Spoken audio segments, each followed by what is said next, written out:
आपण पाहतात घटनेच्या खोलात जाऊन सत्य दाखविणारे न्यूज 24 तास मराठी।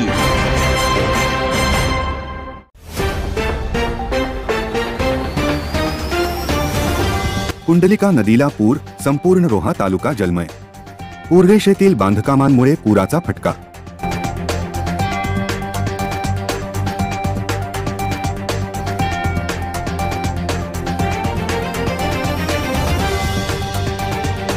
पुराचे पाणी शिरले, तसेच रोहा शहराचा कोलाड आणि नागोठण्याशी संपर्क तुटला।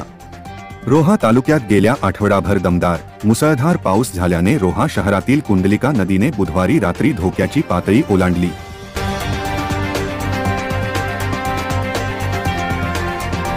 पावसामुळे तालुक्यात व शहरात वारंवार वीज पुरवठा खंडित होत आहे।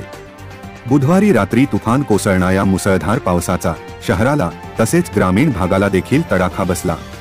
रोहा तालुक्यातील वरसे, रोठ, धाटाव यांसह शहरातील अष्टमी, रायकर पार्क, धनगर आळी, बोहरी गल्ली, बाजारपेठ, दमखाडी तसेच नागरी वस्तीतील सखल भागात पुराचे पाणी शिरले।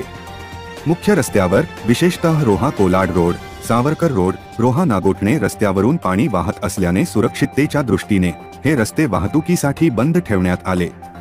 या अनुषंगाने नदी लगतच्या गावांना प्रशासनाकडून सतर्कतेचा इशारा देण्यात आला आहे। सतत पडणाऱ्या पावसामुळे कुंडलिका नदी धोका पातळीवर वाहू लागली आहे। अधूनमधून वादळी वाऱ्यासह कोसळणाऱ्या पावसात शहर व ग्रामीण भागात वारंवार वीज पुरवठा खंडित झाल्याने नागरिकांचे मोठ्या प्रमाणावर हाल झाले। नगरपालिका प्रशासनाने भोंगे वाजवून आणि रिक्षा फिरवून नागरिकांना सावधानतेचा इशारा दिला।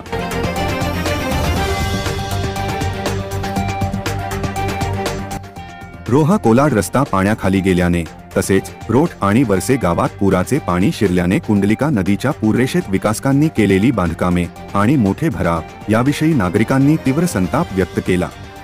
कोलाड पाटबंधारे विभाग विकासकांना नियम धाब्यावर बसवून परवानग्या देत असल्याच्या तक्रारी असून या महापुराच्या पार्श्वभूमीवर बाधित नागरिक हरित लवादाकडे याचिका दाखल करणार आहेत। दरम्यान रात्री रोहा कोलाड मार्गावरील जे.एम. राठी शाळेजवळ मोठे चिंचेचे झाड पडल्याने वाहतूक ठप्प झाली होती।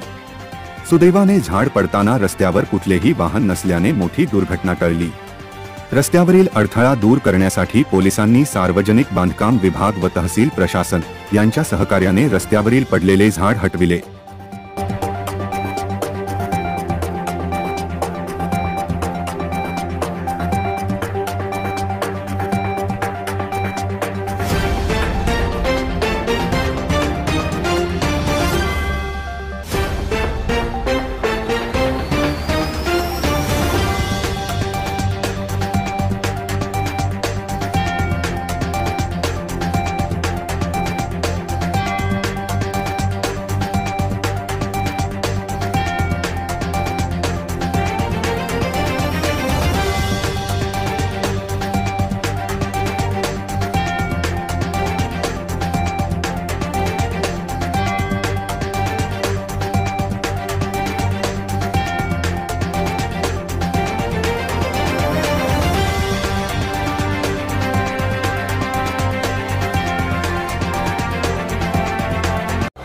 घटनेच्या खोलात जाऊन सत्य दाखविणारे न्यूज 24 तास मराठी।